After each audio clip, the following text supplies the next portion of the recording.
Bonjour à tous et bienvenue dans Politique et Éco. Notre invité va nous dévoiler dans un instant les dessous de ce qu'il appelle la troisième guerre mondiale monétaire. Il est économiste politique, vice-président du Cercle national des économistes, ancien député au Parlement européen. Il se qualifie de patriote français pro-Eurasie. Son dernier ouvrage, L'Eurovision pour les peuples, de l'Europe fédérale à l'Europe des patries, le patriotisme ou la banqueroute, chez Muller Éditions. Bernard Monod, bonjour. Bonjour, et j'en profite pour vous souhaiter la bonne année. Je pense qu'on va en avoir besoin avec tout ce qu'on va évoquer là. Et puis surtout la paix et la santé, comme disent les Corses, pace et salute. Merci Bernard, bonne année à vous aussi. Et pour vos auditeurs aussi. Évidemment. Alors ce coup de force de Donald Trump, Bernard Monod, au Venezuela a mis encore un peu plus en lumière la rivalité entre les États-Unis et la Chine, partenaire économique de Nicolás Maduro. Vous voyez ici une illustration, je le disais tout à l'heure, de ce que vous appelez la troisième guerre mondiale monétaire qui couve, vous l'expliquez dans vos travaux, depuis 4 ans, une guerre entre les BRICS et l'Occident, les États-Unis en particulier, puisque dans le reste de l'Occident, il n'y a plus grand-chose. Pourquoi la monnaie est-elle au centre du jeu ? Il s'est passé beaucoup d'événements depuis 2020 qui convergent aujourd'hui vers un choc systémique probablement pour 2026 que personnellement j'annonce depuis longtemps, notamment dans le livre que vous avez cité, Le patriotisme ou la banqueroute. Et donc il y a un élément qu'il faut avoir bien en tête pour vos auditeurs et pour la compréhension générale, c'est que nous avons perdu 33% par an de valeur de l'euro par rapport à l'or. 33%, c'est un chiffre assez important et voire un peu fatidique, c'est-à-dire que c'est l'hyperinflation, c'est la définition de l'hyperinflation, c'est 33% d'inflation par an pendant 3 ans. Et c'est exactement ce qui s'est passé, puisque depuis les 3 dernières années, l'euro par rapport à l'or a perdu 97%. À la date où je vous parle aujourd'hui, c'est environ 97%. Donc on est dans cette définition de l'hyperinflation. Ça, il faut bien l'avoir en tête, hein. Donc, les explications sont assez nombreuses.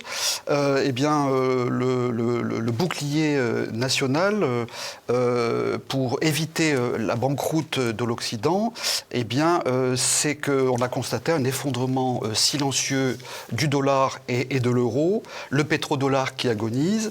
L'or survit tant bien que mal, mais vous avez vu, enfin, je vous ai donné les chiffres. La démolition de la France est orchestrée par l'Union européenne, qui est vassalisée par rapport aux États-Unis. Et puis la Chine l'emporte face aux USA sur l'échiquier international. Donc voilà un petit peu la configuration générale et les constats qui sont faits. Les causes principales de cette situation, c'est le surendettement qui est chronique en fait des États-Unis et de l'Occident de manière générale, qui se fait accompagner par une inflation qui détruit la valeur réelle des devises dont on vient de parler. Et puis, il y a la perte de confiance totale dans le dollar, notamment, vous avez évoqué le bloc des BRICS, hein. Rappelons Brésil, Russie, Inde, Chine, Afrique du Sud, et puis les autres pays alignés, dont l'Arabie Saoudite, l'Éthiopie, l'Égypte, l'Iran, etc.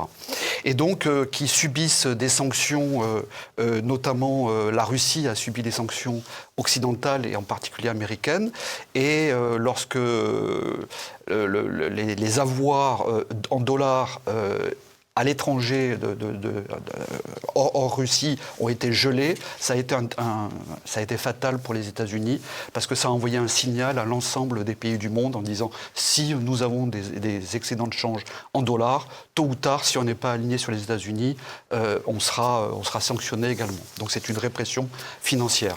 Vous dites que cette troisième guerre mondiale monétaire couvre depuis 4 ans. Qu'est-ce qui s'est passé à l'origine ?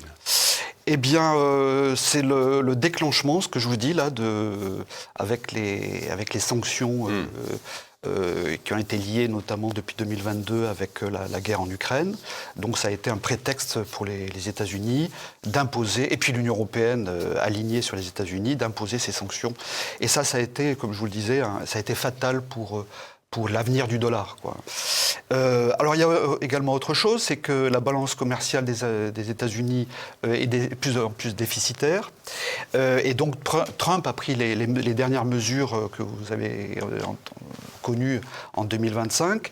La première, c'est la hausse unilatérale des droits de douane. 14,5. Voilà, qui finissent à peu près à 14,5 après les négociations, etc., en moyenne pour l'ensemble des pays. Et puis la baisse volontaire du taux de change du dollar, environ 13% par rapport à l'euro depuis l'année dernière. Donc un dollar faible permet d'exporter plus et donc de rééquilibrer la balance commerciale. Donc tout cela mènerait, selon vous, vous l'expliquez, à un choc systémique dès cette année. Il a déjà commencé. Quand je vous dis que l'euro a perdu 97% par rapport à l'or depuis 3 ans... Oui, mais ça, c'est depuis 3 ans. Le cheminement... On peut s'attendre à quelque chose, une déflagration cette année ? Alors, avant ça, je voudrais parler de la montée en puissance des BRICS. Les BRICS ont un poids économique qui est de plus en plus important et la bascule s'est faite en 2022-2023 avec un poids économique qui est supérieur maintenant à celui de l'Occident. Et puis la population mondiale qui aujourd'hui est majoritaire donc dans les pays des BRICS, où le poumon du monde aujourd'hui se situe en Asie-Pacifique avec une influence, une zone d'influence très importante économique. Est-ce que vous pouvez nous expliquer, ça c'est très important. Bernard Monod, pourquoi le projet mondialiste s'est finalement retourné contre l'Occident ? Parce que y a eu trop d'excès en fait américains, trop de surendettement, comme je vous le disais. Les États-Unis aujourd'hui, c'est 38 000 milliards de dollars de dette publique et privée, avec des taux, avec la Réserve fédérale américaine qui pilote en fait le dollar et puis les taux d'intérêt des obligataires. Eh bien, ils sont en train de perdre le contrôle. Donc les taux sont en train de remonter. C'est bien pour ça que Trump demande à Powell, le président de la Réserve fédérale américaine, de diminuer les taux directeurs pour faire baisser effectivement les taux obligataires. Parce que la tendance maintenant, ils sont à 4,5, on va dire à 10 ans. La tendance est de passer à 5, 5,5, 6, voire 7%. Et là, c'est une rupture totale. C'est le mur de la dette. Hein. Et le mur de la dette, il est très important à comprendre que la partie est terminée en fait pour eux. Hein. Et ils le savent, c'est bien pour ça qu'ils commencent à montrer les dents au niveau de leur expansion. Vous voyez bien que Trump a une peur panique maintenant de la Chine et puis du pouvoir des BRICS et qu'il a pris conscience que les terres rares, donc les matières premières, les richesses naturelles sont capitales pour garder ce monopole. Revenons un petit peu à ce qui s'est passé il y a quelques jours en Amérique latine. Vous comparez le coup de force de Trump au Venezuela à l'Irak, à la Libye. Quel parallèle économique est-ce que vous voyez entre ces 3 situations ? Le dénominateur commun, c'est toujours le pétrole.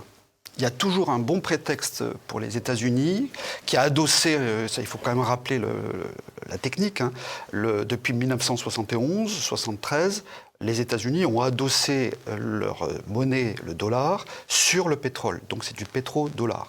Non plus à l'or, mais au pétrole. L'or, c'était entre Bretton Woods 1, donc 1944-1971. 1971, c'est Bretton Woods 2, avec la fin de la convertibilité du dollar en or. Et donc, depuis 50 ans, nous sommes dans cet étalon pétrodollar, en fait, et qui est en fait l'arme absolue pour les États-Unis. Donc, pour avoir du collatéral pétrole, il faut aller en chercher. Mais justement, Donald Trump maîtrise la monnaie avec le dollar. On sait que la majorité du commerce pétrolier se fait en dollars. Pourquoi a-t-il besoin, en plus, d'aller contrôler les matières premières, alors qu'il a déjà le contrôle de la monnaie ? Mais justement, il est en train de perdre le contrôle, puisque les BRICS, que ce soit la Russie, que ce soit les autres pays comme le Brésil, comme la Chine également, ont des quantités de matières premières et de richesses naturelles très importantes. Et puis, ils ont une capacité maintenant de drainer vers eux, notamment l'Australie, puis ils ont passé des contrats pour les minerais de fer en yuan. Donc ça, c'est un pavé dans la mare des États-Unis, c'est-à-dire que le dollar n'a plus la suprématie dans les échanges commerciaux mondiaux, donc c'est d'ailleurs en train de baisser. Idem dans les réserves de change dollar sont en train de diminuer avec un seuil dangereux de moins de 50%. Si ça passe en dessous de 50%, il y a une rupture définitive du pétrodollar et ça, les Américains le savent. Vous le voyez vraiment condamner le pétrodollar, in fine ? Ah ben il est déjà à l'agonie. Toutes les manifestations, les gesticulations de Trump aujourd'hui sont une manifestation de la troisième guerre mondiale monétaire dont je vous parle, avec les sous-jacents qui sont le pétrole en premier, et puis toutes les autres matières premières, le cobalt, le platine, l'argent, le lithium, etc., la cuivre. Ils en ont besoin pour maintenir leur suprématie et leur hégémonie du dollar. Mais à quoi conduirait une perte de confiance totale dans le pétrodollar au niveau de l'économie américaine ? Ils perdent le monopole, la suprématie auprès de tout l'Occident et voire même par rapport aux BRICS eux-mêmes. C'est bien pour ça que les BRICS, depuis, je vous ai dit tout à l'heure, le gel en fait des avoirs en dollars de la Russie, eh bien ça a été un séisme, un coup de tonnerre en fait dans le monde entier, dans tous les pays de l'ONU. Il y a quand même 193 pays avec énormément de gens qui commercent en dollars, et ça c'est rédhibitoire en fait. Donc ils se sont tirés une balle dans le pied, et donc aujourd'hui les BRICS se sont organisés, mais il y a bien longtemps, c'est depuis 2009 que les BRICS ont commencé à acheter de l'or sur le marché occidental, en silence, discrètement, et puis ils l'ont mis de côté, et maintenant ils sont en phase de pouvoir révolutionner le système monétaire international. Et les Américains le savent, c'est bien pour ça qu'ils sont en mode belliqueux, et que depuis le 1er janvier, vous voyez ce qui se passe, Venezuela. Alors je ne sais pas si j'ai répondu à votre question, mais en fait, oui, le Venezuela contient plus de 300 milliards de barils. Oui, c'est la plus grande réserve. Prouvé. Oui, prouvé, entre guillemets. Il y a des gens qui contestent justement le fait qu'il y ait autant de pétrole dans le souterrain. J'ai un graphique qui a été fait il y a déjà pas mal de temps qui atteste en fait de ça. Il n'y a pas que c'est un gisement très important. Et ce qui les a inquiétés, c'est les relations entre le Venezuela, la Chine et la Russie depuis déjà plusieurs années, car la Chine a déjà investi 67 milliards d'euros en fait de développement pour pouvoir avoir en contrepartie justement les matières premières, les richesses naturelles, etc., dont le pétrole. Et justement, les sanctions contre les Venezuela de la part des États-Unis ont essayé d'enrayer ce phénomène de coopération commerciale et diplomatique avec le Venezuela. D'où le kidnapping de Maduro, enfin la méthode. Enfin, c'est des pirates, c'est des méthodes de pirates. Donc, alors où est la souveraineté des nations dans tout ça ? Bon, voilà. Donc. Voilà la situation. Donc les Chinois ne vont pas laisser faire parce qu'en contrepartie, ils ont dans leur zone d'influence Taïwan. Et Taïwan est le pays qui produit environ presque 62% environ les puces, les fameux semi-conducteurs. C'est la production mondiale. C'est à peu près de 2/3 de ces ressources qui sont très importantes pour toute la technologie américaine, pour toutes les grandes entreprises du numérique et et technologiques américaines, Apple, etc.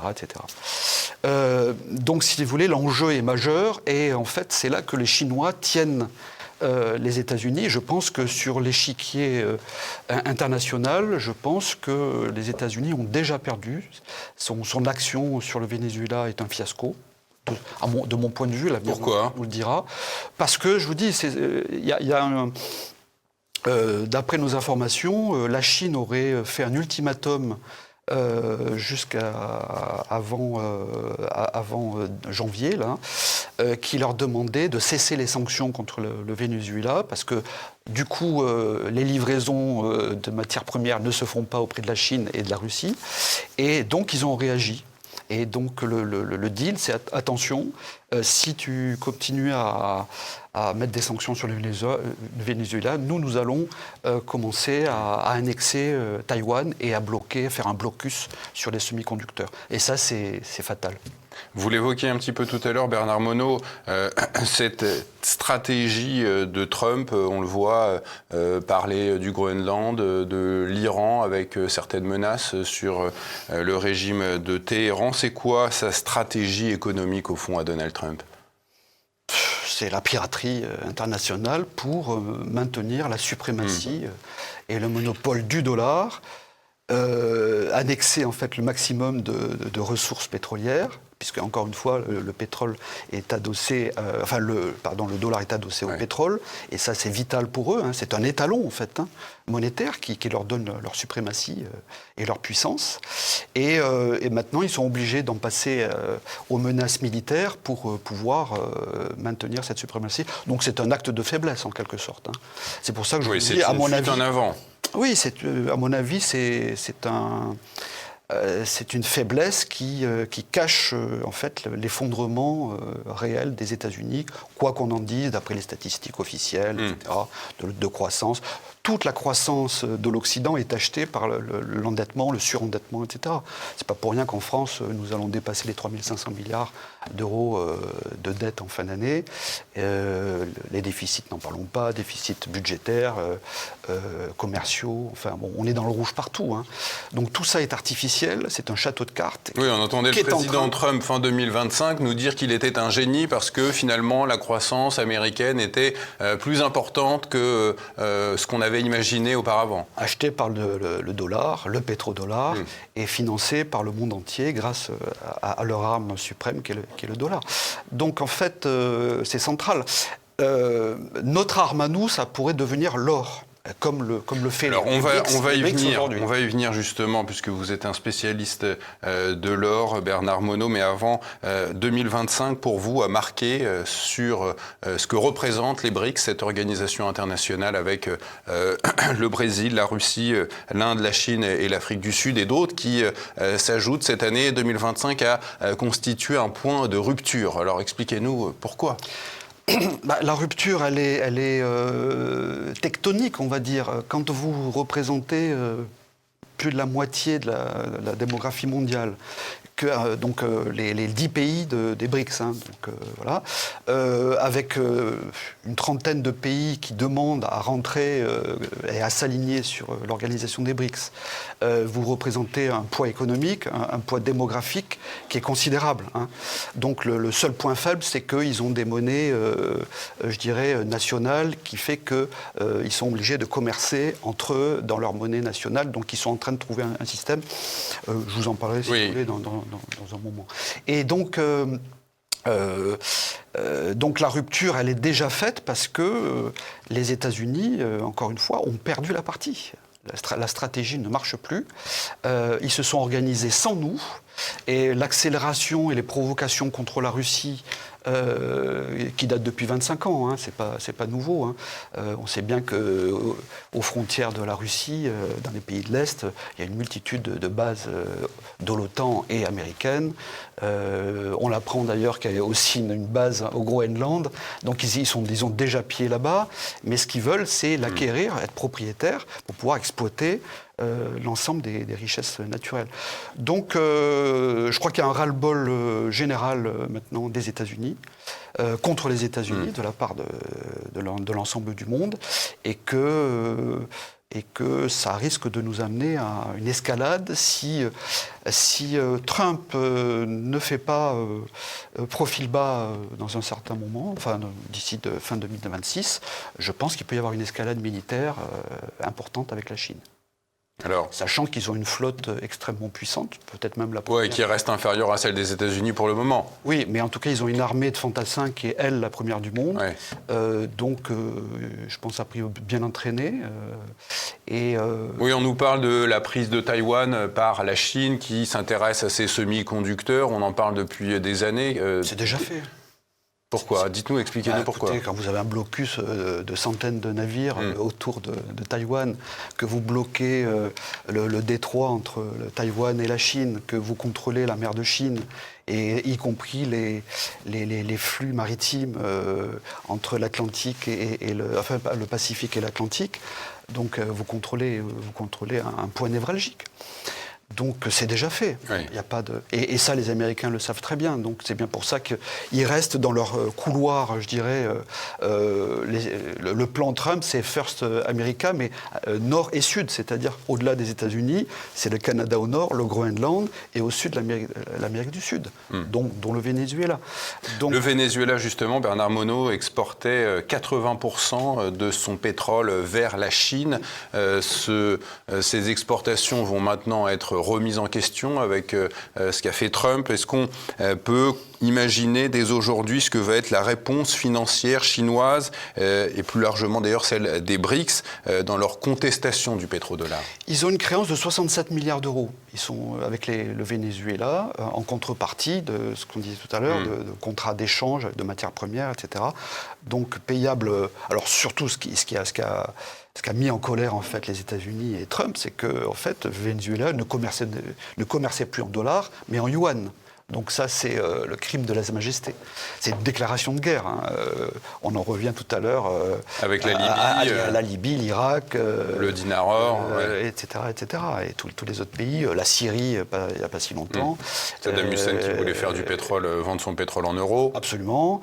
Et puis, en tout cas, tout sauf le dollar, tout sauf le pétrodollar. Et puis, donc ça leur a coûté la vie, tant Saddam Hussein qu'à Kadhafi. Voilà, donc ils font pas de quartier.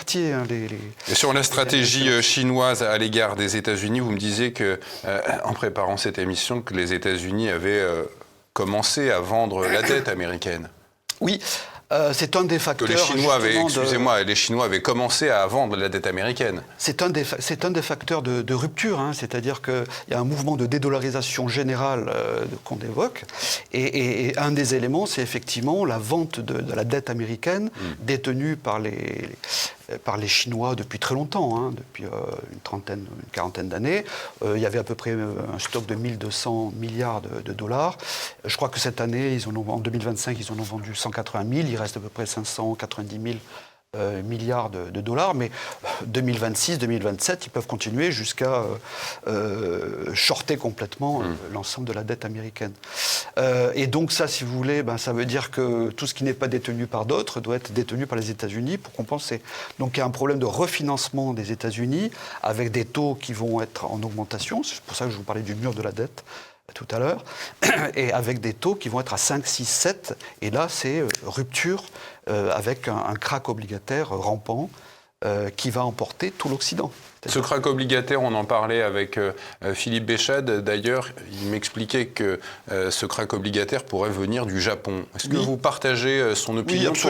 Pourquoi le Japon? C'est un des facteurs de rupture, là aussi. C'est que depuis 30 ans, le Japon était le souffre-douleur un petit peu occidental des marchés spéculatifs occidentaux. C'est-à-dire que comme ils avaient une dette avec des taux d'intérêt à zéro, chaque fois qu'ils émettaient de la dette, c'était acheté par notamment les États-Unis et les banques d'affaires américaines de Wall Street.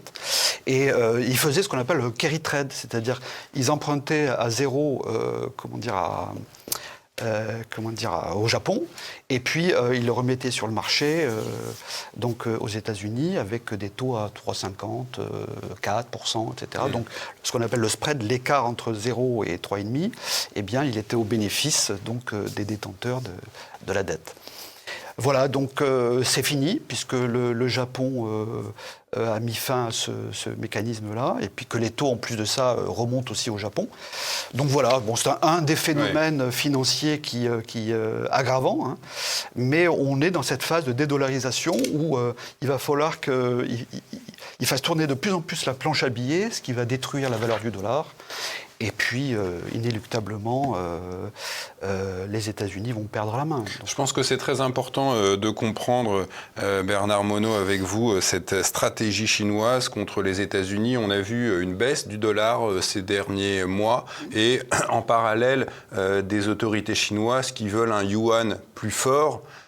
Ce décalage, ce spread entre les deux monnaies, qu'est-ce que ça peut avoir comme conséquence, justement, en faveur de la Chine? Là, c'est de la concurrence économique et monétaire sur les marchés d'échange, donc où plus on baisse sa monnaie, plus on a une capacité d'export importante. Mais le problème de la Chine, c'est pas d'exporter, justement, c'est un modèle économique super producteur de manufacturiers, et ils ont une balance commerciale extrêmement excédentaire. Donc leur problème, c'est pas ça. Leur problème, c'est d'avoir une monnaie d'échange dans la zone donc des BRICS, donc entre la Russie, l'Inde, la Chine, le Brésil et puis tous les autres pays, d'avoir une monnaie commune entre eux dans laquelle ils puissent commercer hors dollar. Donc ça fait partie du phénomène de dédollarisation générale qui s'accélère de plus en plus, à la fois d'un point de vue obligataire, d'un point de vue des marchés d'échange, avec vous l'évoquiez, entre le yuan, le marché d'échange yuan et dollar. Mais aussi, il faut regarder la baisse du taux de change entre le dollar et l'euro. C'est là qu'on voit que l'euro se réapprécie. Mais enfin, ce sont deux monnaies qui sont en train de plonger, de toute façon. Alors, vous êtes vice-président du Cercle national des économistes et vous dites à ce titre avoir découvert comment devrait se produire ce que vous appelez le grand reset financier de l'Occident. Oui, alors le grand reset, c'est vous savez, c'est le Forum économique mondial de Davos avec le fameux Klaus Schwab qui vantait la grande réalisation, enfin le grand reset. En fait, c'est une réalisation du système financier et qui est en train de se produire, notamment par deux phénomènes qui sont nouveaux a priori depuis 2025-26 et à venir. Le premier, c'est le séisme monétaire que lancent les BRICS avec, ils sont en train de tester ce qu'ils appellent une monnaie synthétique, on va dire, qui s'appelle le unit. Le unit, c'est en fait un système de paiement entre eux, hors dollar toujours, hein, c'est à préciser quand même. Et à partir de là, si vous voulez, leur grande force, c'est que comme ils ont constitué des réserves d'or très importantes depuis, comme je vous le disais, depuis 2009, post-crise 2008, parce qu'ils ont tout compris à ce moment-là, eh bien, ils vont pouvoir mettre en place cette devise, on va dire, mais qui n'est pas un concurrent au dollar, hein, parce qu'ils ne veulent pas être une monnaie fiduciaire, ils ne veulent pas être une monnaie de réserve. C'est une unité de règlement. Une unité de règlement entre eux, donc basée à 40% sur un stock d'or physique d'or, et également 60% d'un panier de devises, donc ce qu'on appelle les 5 R, donc le renminbi qui est en fait le yuan, le rand, le rials, le rouble et la roupie. Hein. Donc Inde, Brésil, Russie, Chine et je ne sais pas qui joue, Afrique du Sud. Voilà. Donc les 5 R formeraient un panier donc, qui représentait 60% et de l'autre côté 40%. Voilà. Et ça, si vous voulez, ça stabilise et ça donne une puissance en fait d'intervention au sein de leur zone d'influence. À ça, il faut rajouter le nouveau système que la Chine a développé qui s'appelle le CIPS. C'est un système de paiement de règlement alternatif bancaire. À SWIFT. Voilà, absolument, alternatif à SWIFT. Et puis, ils ont aussi un autre système pour le numérique, pour tout ce qui est numérique, qui s'appelle le BRICS Pay. Et donc là aussi, ils ont prévu d'avoir des échanges de jetons numériques. Donc si vous voulez, donc, ils se sont organisés alternativement par rapport à l'Occident et ils n'ont plus besoin de nous. En réalité, c'est ça, en fait. Nous, on a besoin d'eux et de leurs ressources, mais l'inverse n'est pas vrai. Alors Bernard Monod, cette monnaie, enfin cette nouvelle unité de règlement, plutôt appelée UNIT, a été lancée par les BRICS fin 2025. Vous expliquez dans vos travaux pourquoi elle a été conçue. Alors pour l'instant, c'est à l'étape de test, hein, mais les rumeurs vont vite et effectivement, les États-Unis doivent aussi avoir les renseignements que nous pouvons avoir également. Donc, en fait, tout repose sur l'or. Hein. C'est ça qui fait la puissance de ce nouveau système monétaire international. En quelque sorte, ils sont en train de réinventer le SMI 2.0 basé sur l'or, hein, ce qu'avaient fait les États-Unis avec Bretton Woods en 1944, où ils avaient en fait adossé le dollar à l'or pour vendre au monde entier en fait que c'était du sérieux et que c'était crédible. Le seul problème, c'est qu'ils ont cassé leurs promesses en 1971 avec le choc Nixon, et que depuis, on est... ça explique, entre parenthèses, en 1973, le choc pétrolier, où en fait la valeur intrinsèque qui était figée dans l'or s'est translatée vers le pétrole, et d'où l'étalon pétrole-dollar. Mais je pense que nous arrivons, comme je vous l'ai dit, le pétrodollar est à l'agonie, nous arrivons à la fin de cette ère-là, et qu'on est en train de passer dans un nouveau système monétaire international. Vous dites le cycle pétro-or remplacera le pétrodollar. Oui, c'est ça, avec les solutions que proposent maintenant les BRICS, notamment le UNIT dont on vient de parler. Eh bien, ce sera un pétro-or. Où en fait les échanges, alors ça résume tout, quand on dit pétrole, ça résume aussi l'ensemble des matières premières, des fameuses terres rares, des ressources naturelles, etc. Il n'y a pas que le pétrole, mais c'est un étalon en fait. Est-ce qu'on ne peut pas imaginer les Européens et les Américains voyant ce que font les BRICS, à savoir acheter de l'or en masse, se dire mais en fait il faut en revenir à l'or. Est-ce qu'on peut imaginer un dollar revenant à un adossement à l'or comme l'euro? Alors votre remarque est juste, parce que il se trouve que la BRI, la Banque des règlements internationaux, qui est en fait la banque centrale de l'ensemble des banques centrales, a lancé en fait une nouvelle règle à partir de 2026. C'est la règle BAL 3, qui en fait remet au niveau d'un actif sans risque l'or, qui était considéré depuis un siècle maintenant comme ce qu'on appelle en anglais le commodity, c'est-à-dire une matière première.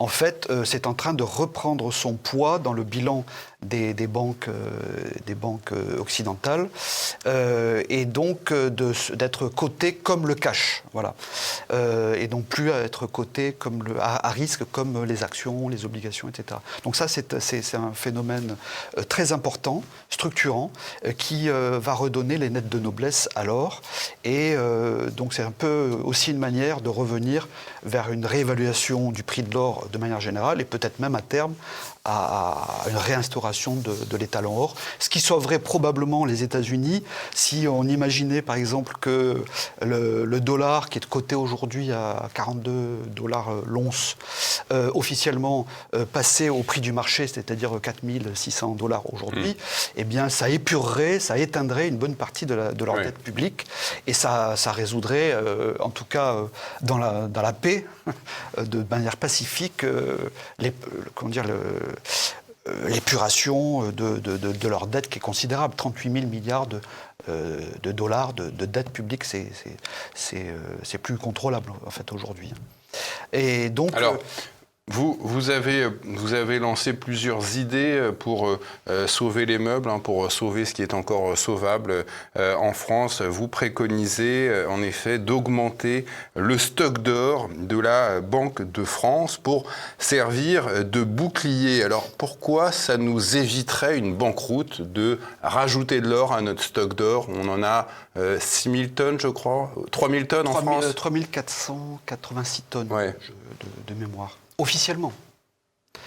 Et même si elles sont là physiquement, est-ce que ça n'a pas été donné en location à la Banque centrale, à des banques d'affaires américaines, ou en location, ou hypothéquées, vous voyez? Donc on ne sait pas. Nous-mêmes, au Cercle national des économistes, nous avons écrit au gouverneur de la Banque de France en avril 2023. Nous avons écrit en mai dernier à l'Assemblée nationale, au Sénat et au président des commissions des finances du Sénat et de l'Assemblée nationale, et pour alerter sur ce concept-là, c'est-à-dire que l'or pourrait être un extincteur de dette de manière douce, sans avoir à faire des politiques d'austérité comme nous allons connaître à partir de 2026, à la demande notamment de Bruxelles, de l'Union européenne. Expliquez-nous. Eh bien, ils n'ont pas répondu. Aucune réaction. Ils ne comprennent pas les phénomènes fondamentaux, cette lame de fond de perte de richesse et de perte de contrôle et de puissance. Ils n'arrivent pas à trouver la solution. La solution, aujourd'hui, c'est de rehausser le stock d'or pour la France, pour éviter la banqueroute. Car notre objectif, nous, au CNE, c'est d'éviter la guerre militaire et d'éviter la servitude des Français par rapport à la dette. Parce que sinon, on sera des esclaves par rapport à nos créanciers, que sont les grands fonds internationaux, Vanguard, BlackRock, Blackstone, etc. etc. Donc voilà, c'est éviter la servitude et la guerre. Donc nous, ce que nous proposons, c'est se réapproprier, sanctuariser le stock d'or de la Banque de France. Et ça, c'est à la main du gouverneur de la Banque de France, qui s'appelle M. Villeroy de Galhau, qui nous a répondu poliment, mais qui n'a strictement rien fait depuis 2 ans et demi. Et puis les politiques ne comprennent pas, ils n'ont pas le niveau pour comprendre ce qu'il faut faire. Donc nous proposons ça. Et puis il y a l'autre volet, c'est la paix. Ouais. La paix et la prospérité. Et pour ça, ce que nous préconisons, c'est que la France, qui a un siège au Conseil de sécurité de l'ONU, annonce son statut d'État neutre et donc pacifique, aussi bien diplomatiquement que militairement.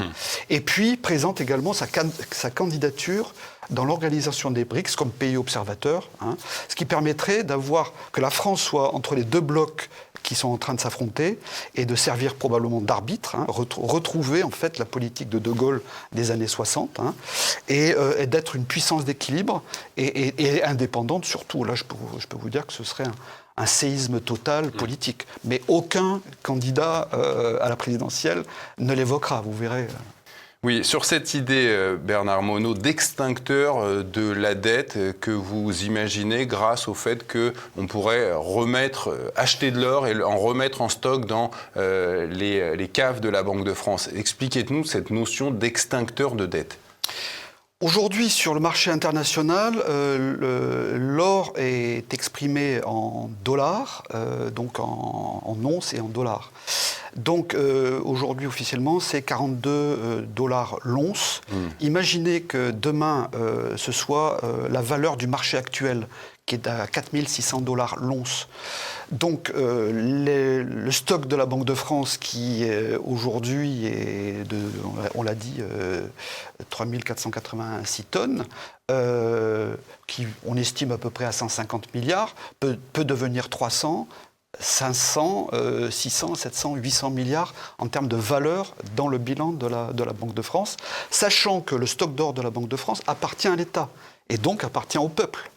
C'est ça qui est très important à comprendre, c'est que c'est l'État qui a confié en dépôt donc à la Banque de France de conserver et de consigner donc cet or-là qui appartient à la France. C'est très important parce que c'est un moyen, un extincteur naturel de la dette publique, sans avoir à faire des coupes sombres et d'une politique d'austérité réclamée par Bruxelles, comme je vous l'ai dit, comme ça a été le cas en Grèce, donc il y a 15 ans maintenant, et donc ça éviterait en fait ce saccage social qu'ils sont en train de nous préparer et qui, depuis longtemps d'ailleurs, sur les retraites, sur l'assurance chômage, sur la sécurité sociale, la santé publique, etc. Donc vous voyez, tous les enjeux, c'est géostratégique en fait d'augmenter son stock d'or. Nous avons proposé au gouverneur de la Banque de France de revenir au niveau avant Sarkozy, qui est un super traître, c'est de la haute. Qui avait vendu 600 tonnes d'or, je crois, tonnes aux total, États-Unis. Sur les marchés. Au moment où l'or était assez bas. Il était à 400 $ l'once. Aujourd'hui, on est à 4 600 $ l'once. Imaginez la perte de valeur, de moins-value latente, en fait, enregistrée sur ces 620 tonnes. Donc, c'est pour moi ce que j'appelle un crime économique qui relève de la haute trahison. Il n'y a pas eu que ça. Il y a eu la forfaiture avec le traité de Lisbonne, et puis il y a eu la réintégration de la France dans le commandement intégré de l'État. Enfin, c'est une succession de hautes trahisons qu'il a commises. Voilà, mais la plus importante, ça date de 2004, où il n'était que ministre de l'économie. Donc, il a fait l'inverse de ce que nous voulons faire. Donc, revenir, grosso modo, à 3100 tonnes, ça nous permettrait d'être encore plus fort et d'être une puissance qui compte, crédible, parce qu'il y a ce stock d'or très important. Et ça, c'est fondamental, et les BRICS l'ont compris. De l'or dans les caves de la Banque de France pour, dites-vous, échapper à la banqueroute, mais vous dites aussi que si cette banqueroute advenait, elle aurait un effet salvateur pour la France. Oui, parce que c'est un onde de choc, un électrochoc qui va faire changer la mentalité à la fois des politiciens. Est-ce que vous en êtes bien sûr de ça, que ça puisse les changer À la fin de 1945, je pense que les gens avaient changé d'état d'esprit par rapport à 1940. Hein. Donc peut-être qu'ils vont comprendre l'importance hyper stratégique de l'or comme acte politique. Hein. Moi, vous savez, j'ai un slogan, comprends l'or et tu comprendras l'économie, la politique et l'histoire. Voilà, ça c'est mon slogan. Et en fait, ça résume tout. Hein. Quand on a dit ça, ça résume tout. Ça veut dire que les gens ne connaissent pas leur histoire. Ça veut dire qu'ils ne font de la mauvaise politique. Et ça veut dire qu'ils ne comprennent rien les fondements de l'économie. Voilà. Donc la solution, c'est effectivement celle que propose le Cercle national des économistes.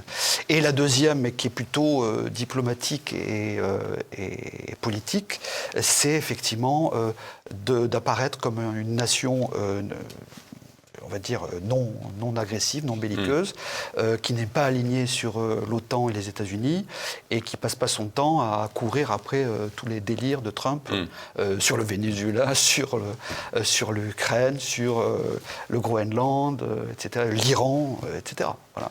Vous êtes pour une France souveraine, on l'a bien compris, vous voulez faire de la France une force diplomatiquement neutre. Encore faudrait-il que la France récupère sa souveraineté. Est-ce que vous êtes pour le Frexit ? Pas du tout. J'ai basé tout mon livre sur justement le Bruxit. Moi, je propose une variante du Frexit, c'est-à-dire non pas sortir la France de l'Union européenne, mais sortir la Commission européenne de l'Europe.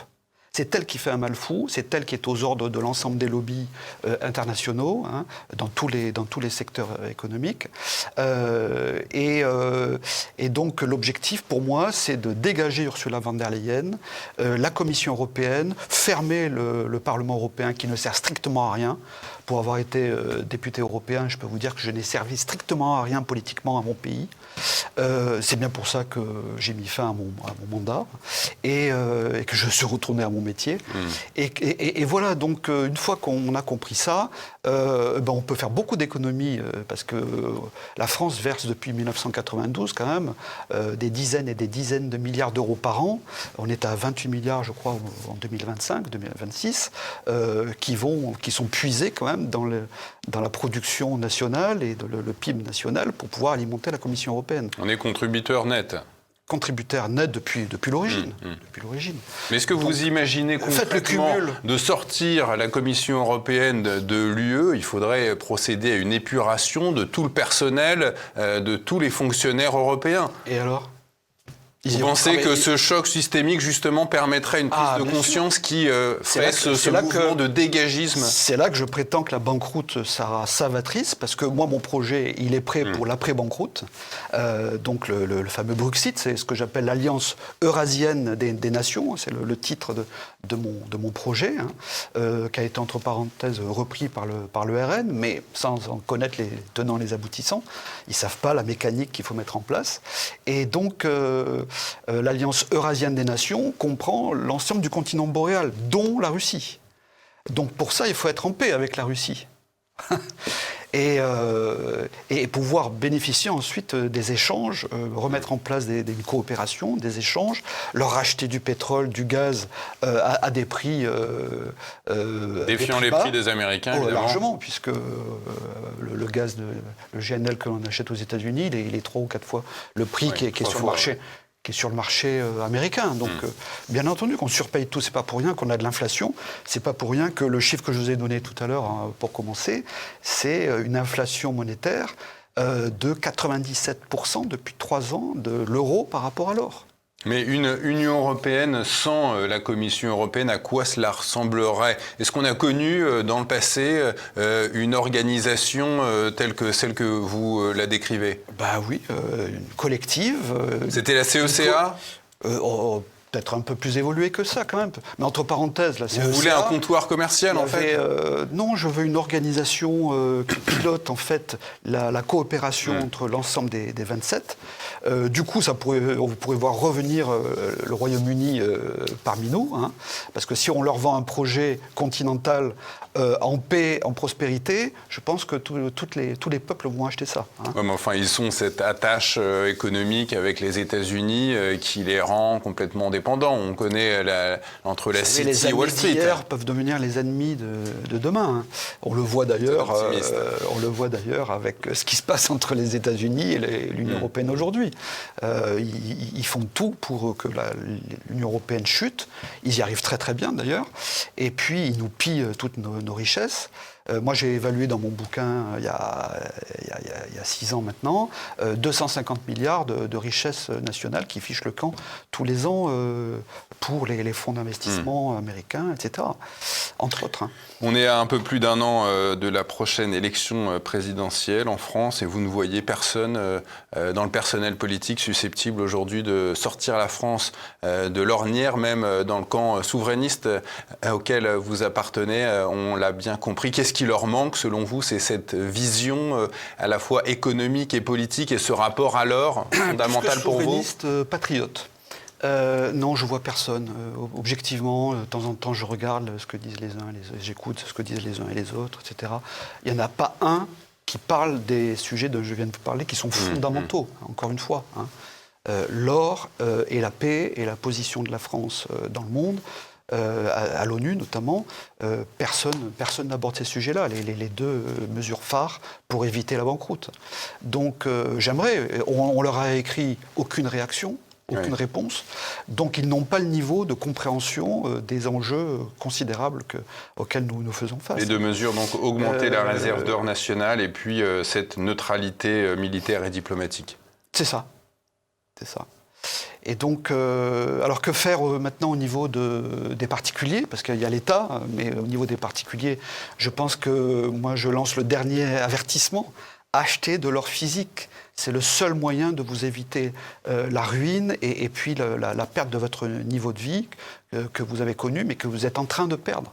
Donc achetez de l'or physique hors de l'Union, détenez-le hors de l'Union européenne, donc de la France.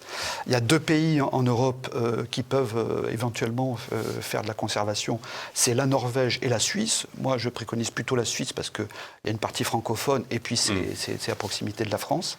Et surtout, ne détenez pas ça en France parce qu'on ne sait pas, ils peuvent passer des lois, comment dire, plus que liberticides, mais qui sont de la répression financière à venir spolier les gens qui détiendraient de l'or.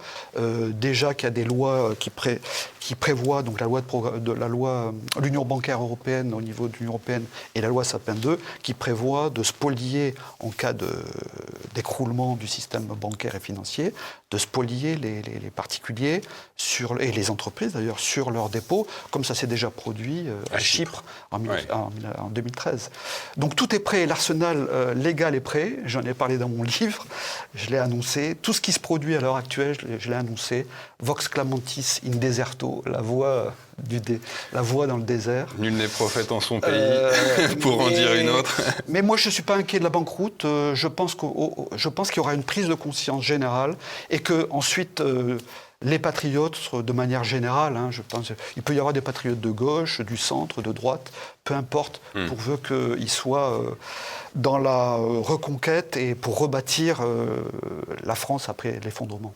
Merci Bernard Monod d'avoir accepté notre invitation. Je répète à nos téléspectateurs le titre de votre ouvrage, l'Eurovision pour les peuples de l'Europe fédérale à l'Europe des patries, le patriotisme ou la banqueroute. Merci à vous tous de nous avoir suivis comme d'habitude. Dans un instant, vous pourrez retrouver La chronique économique et financière de Philippe Béchade. Quant à nous, on se retrouve la semaine prochaine. Au revoir, salut. Merci.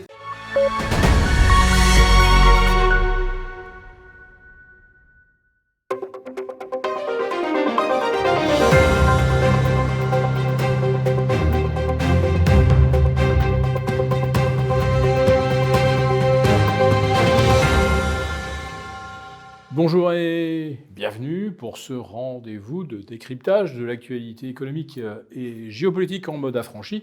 Je salue tous les abonnés de TV Liberté pour cet épisode que je vais intituler « On n'a plus d'œufs, mais on a des bouchons attachés aux bouteilles ». La France s'enfonce chaque jour un peu plus dans le ridicule. Avant d'aborder la question des pénuries d'œufs, je voudrais quand même signaler que la France reste un grand pays puisque notre président a décidé d'envoyer des troupes au Groenland pour empêcher les Américains de s'en emparer. Oui, un contingent de 15 soldats français. De quoi faire tourner sur une patinoire une équipe de hockey avec ses remplaçants. On se demande bien ce qu'ils vont faire sur place, mais voilà, dans notre monde, tout est symbole. Le problème, c'est que ce qui symbolise véritablement la France aujourd'hui, effectivement, c'est des pénuries d'œufs. Alors, surtout dans les magasins bio, il semblerait que ce soit vraiment compliqué aujourd'hui de produire des œufs, mais même dans de nombreuses régions, les œufs commencent à manquer. C'était de la protéine pas chère, et c'est peut-être pour cela que la demande a un petit peu augmenté, tandis que les poulaillers français ferment les uns après les autres, les producteurs étant découragés par la prolifération des normes et autres fantaisies administratives. C'est un peu inquiétant également pour l'industrie médicale, car oui, la plupart des vaccins sont fabriqués avec une mise en culture dans du blanc d'œuf. Et si la France manque d'œufs, on pourrait aussi à un moment ne plus être en mesure de fabriquer autant de vaccins que nécessaire. Et que je le disais dans le titre, heureusement, nous avons cette avancée technologique majeure, des bouchons qui restent attachés aux bouteilles. Autrement dit, ni l'Asie ni l'Amérique ne sont encore au niveau de développement technologique et écologique de l'Europe. Soyons-en donc très fiers. Bon, c'est vrai qu'on ne trouve plus les mots pour arriver à décrire ce que devient la France, un pays dont le niveau de vie moyen est en train de chuter dans la seconde moitié basse. Bientôt, l'Italie sera devant la France, si ce n'est déjà le cas au moment où j'enregistre. Et la Pologne nous talonne également.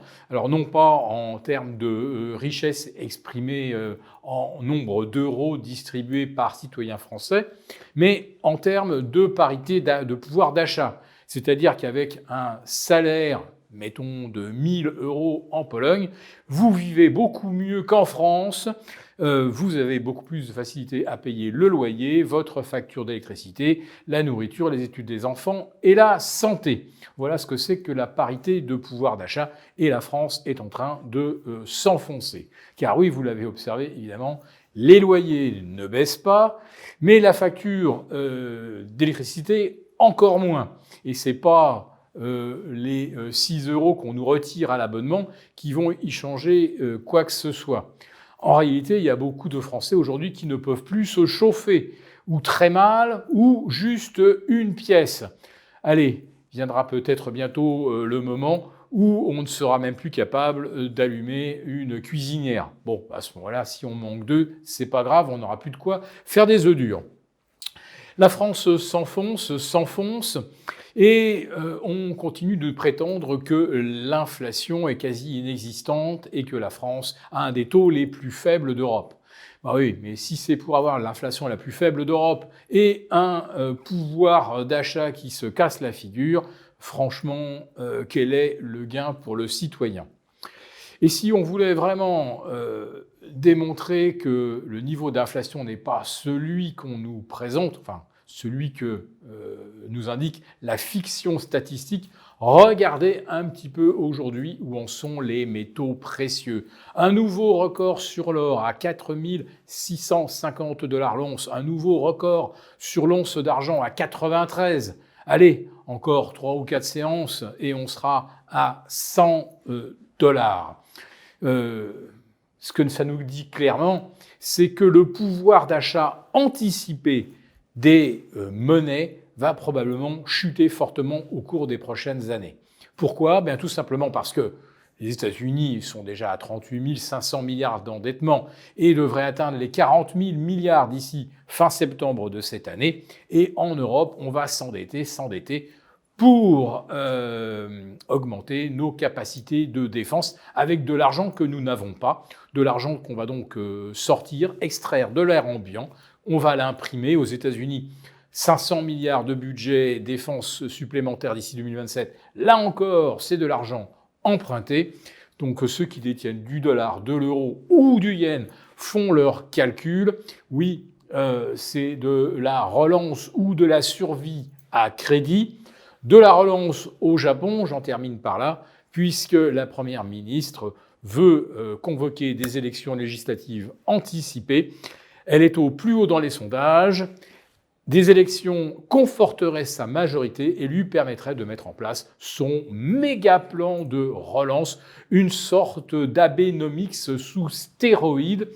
Un pays aujourd'hui, le Japon, que les investisseurs adorent parce que là, au moins, il y a des perspectives. Pour vous remercier de votre fidélité, vous pouvez télécharger gratuitement notre rapport spécial qui contient 6 recommandations ingénieuses pour profiter de l'essor, de l'argent et de l'or. Il vous suffit de cliquer sur le lien en description pour l'obtenir gratuitement.